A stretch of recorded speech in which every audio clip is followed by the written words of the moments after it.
Good morning. Tomorrow night will be Erev Yom Kippur. 10 days will have passed from Rosh Hashanah. Within these 10 days, we, the Jewish people, both collectively and individually, have examined ourselves and asked questions about ourselves.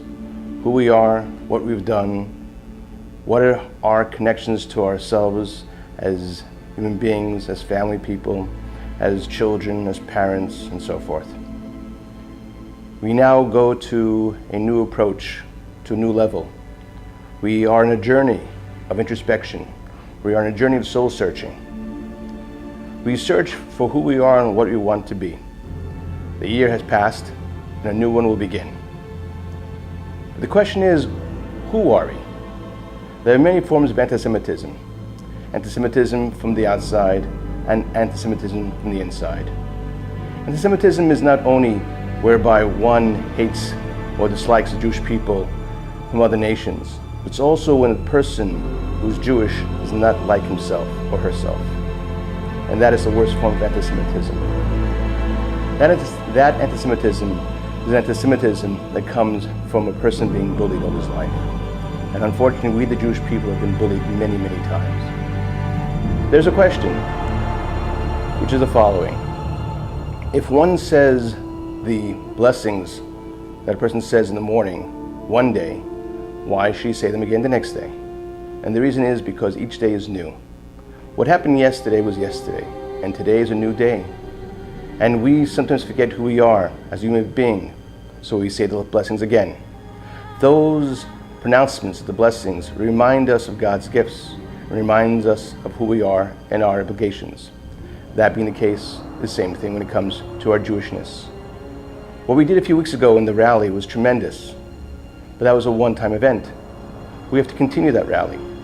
But a rally not only of persecuting the evil that has persecuted us, of running after it before it runs after us, so to speak, of preventing it from attacking us before it attacks us.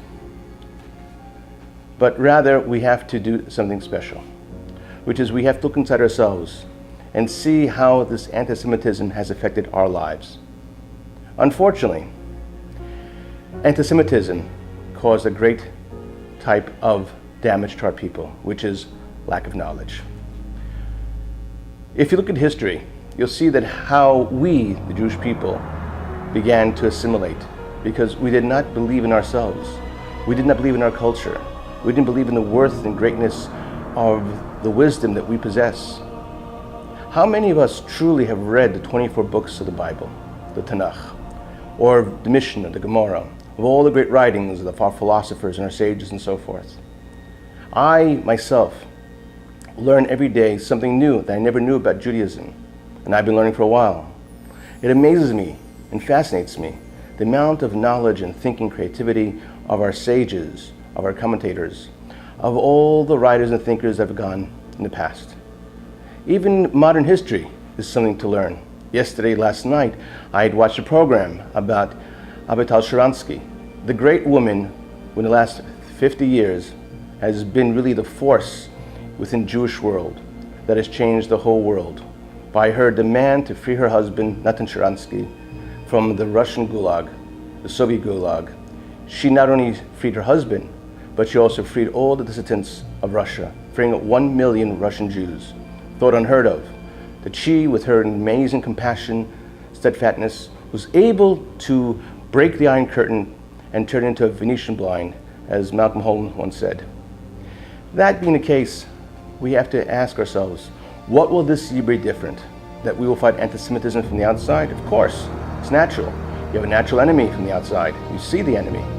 There's another enemy, the enemy of the psychological damage that has happened to us, the psychological damage that the lack of confidence has done to us, the psychological damage whereby we lost confidence in ourselves.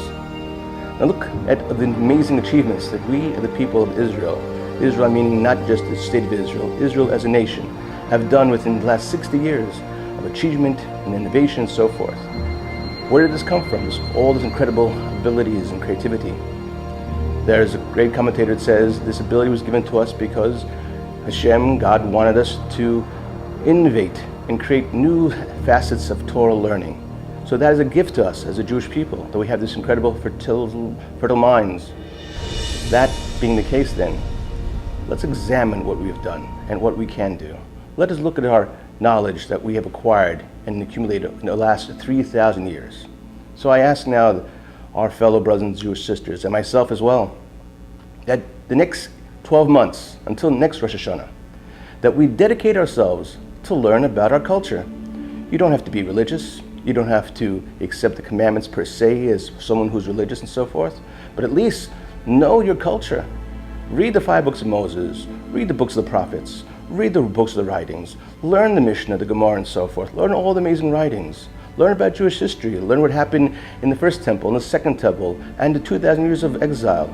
Learn about the French Jews and Ethiopian Jews and the Sephardic Jews and the Ashkenazic Jews. There's so many groups of Jews and cultures that we have to learn about.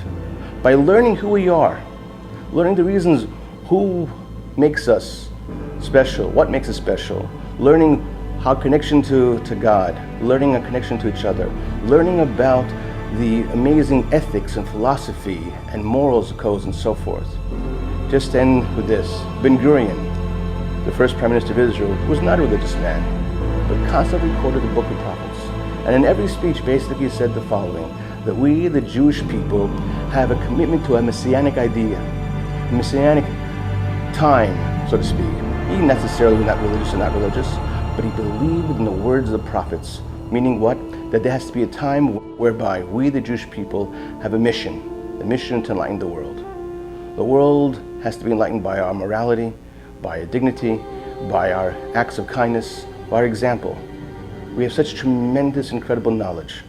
So I ask of you now, the audience, the next 12 months, I ask you, my brothers and sisters, all of us, let us learn about our incredible culture. And by doing that, we will tell ourselves that we are no longer intimidated by the outside influences that say that Judaism is not a great religion, that say that Jewishness is not a great identity, that say you have to assimilate and so forth.